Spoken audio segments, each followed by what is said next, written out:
ಪ್ರಧಾನಿ ತೋರಿಸ್ಕೊಳ್ಬೇಕು. ಮತ್ತು ಈಗಾಗಲೇ ನಿಮಗೆ ಗೊತ್ತದ BJP ಸೋಲಾರಂಥ ಒಂದು ವ್ಯವಸ್ಥೆ ಮಾಡ್ಕೊಳ್ಳಿಕ್ಕತ್ತದ. ಅದರ ಜೊತೆಗೆ ಕ್ಷೇತ್ರ ಮರು ವಿಂಗಡಣೆ ಬೆನ್ನತ್ತದ. ಅನೇಕ ವಿರೋಧ ಪಕ್ಷಗಳೆಲ್ಲ ಒಡೆದು ಹೋಗ್ತಾ ಇದೆ. ನಿಮಗೂ ಗೊತ್ತದ. ತೊಗೊಂಡು ಇವತ್ತು 362 MP ಒಂದು ಕಡೆ ತಂದು ಆ ಒಂದು ಈಗಾಗಲೇ ಮರು ವಿಂಗಡಣೆ ಕ್ಷೇತ್ರ ಮರು ವಿಂಗಡಣೆ ಅದ ಅದನ್ನು ಮಾಡಿಕೊಂಡು 800ಕ್ಕೂ ಹೆಚ್ಚು ಸೀಟ್ಗಳನ್ನು ಮಾಡಿಕೊಂಡಾಗ ಉತ್ತರ ಭಾರತದ ಬೆಲ್ಟದು ಹೆಚ್ಚಾಗೋದ್ರಿಂದಾಗೆ ಸಹಜವಾಗಿ ಮೆಜಾರಿಟಿ ಆಗಿ ಹೋಗಿಬಿಡ್ತದೆ ಉತ್ತರ ಭಾರತದಿಂದಾಗೆ.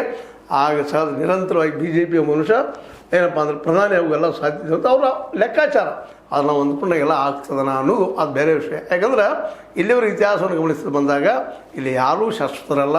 ಅಶೋಕನಂತ, ಅಕ್ಬರ್ನಂತ, ಔರಂಗಜೇಬನಂತ ಅನೇಕ ಅರಸರು ಬಂದರು. ಬ್ರಿಟಿಷ್ನಂತ ಬಲಿಷ್ಠ ಅರಸರನ್ನು ಇಲ್ಲಿ ಆಳಿ ಹೋದರು, ಹೊಸದನ್ನು ಕೊಟ್ಟರು.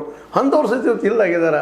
ಅದಕ್ಕೆ ಇಲ್ಲಿ ನಾವು ಎಲ್ಲರೂ ಗಮನದಲ್ಲಿಡಬೇಕಾಗಿದ್ದೇನಪ್ಪ ಅಂದ್ರೆ ಇವತ್ತು ರಾಮನ ಹಣದ ಲೂಟಿಯಿಂದಾಗೆ ಇದು ಎಲ್ಲೇ BJPಗೆ ವೈರಿ ಆಗ್ತದನ್ನ ಭವಿಷ್ಯದಲ್ಲೇ ಅನ್ನುವಂಥದ್ದು. ಯಾವ ರಾಮದಿಂದ ಎತ್ತರಕ್ಕೇರಿದ್ರು ಅಲ್ಲಿಯೇ ರಾಮ ಮಂದಿರದ ಅದೇ ರಾಮನ ಹಣವನ್ನು ಇವತ್ತು ದುರುಪಯೋಗ ಮಾಡ್ಕೊಂಡಿದ್ದಿಲ್ಲ ಸ್ಪಷ್ಟ ಆಗ್ತದೆ. 100 ಅಲ್ಲ 200 ಕೋಟಿ 300 ಕೋಟಿ ಬಾಯಿ ಬಂದಂಗೆ ಮಾತಾಡ್ತಾ ಇದ್ದಾರೆ.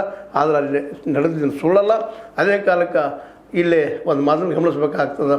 ನೃಪೇಂದ್ರ ಮಿಶ್ರಾ ಅವರು ಡಕಾಯಿತಿ ಮಾಡಿದ್ದಾರೆ ಅಂತ ಹೇಳಿದರೆ, ಅದೇ ಕಾಲಕ್ಕೆ ಯೋಗಿಯವರು ನಾವು ಕರಸೇವಕರ ಮೇಲೆ ಗುಂಡ ಹಾಕಿದವರಿಂದ ನಾವು ಏನು ಕಲಿಬೇಕಾಗಿಲ್ಲ ಅಂದ್ರೆ ಅಲ್ಲಿ ಅಖಿಲೇಶ್ ಯಾದವ್ ಆವತ್ತು ಮುಲಾಯಂ ಸಿಂಗ್ ಯಾದವರ CM ಇದ್ದಾಗ ಅಲ್ಲಿ ಪ್ರಿನ್ಸಿಪಲ್ ಸೆಕ್ರೆಟರಿ ಆದಂಥವ್ರು ನೃಪೇಂದ್ರ ಮಿಶ್ರಾ ಅವರು ಅವ್ರಿಗೆ ಗುರಿ ಇಟ್ಟು ಹೇಳ್ತಾ ಇದ್ದಾರೆ. ಇವರ ಚಿಕ್ಕಾಡದಲ್ಲಿ ಶಾ ಮೋದಿ ಅಗೇನ್ಸ್ಟ್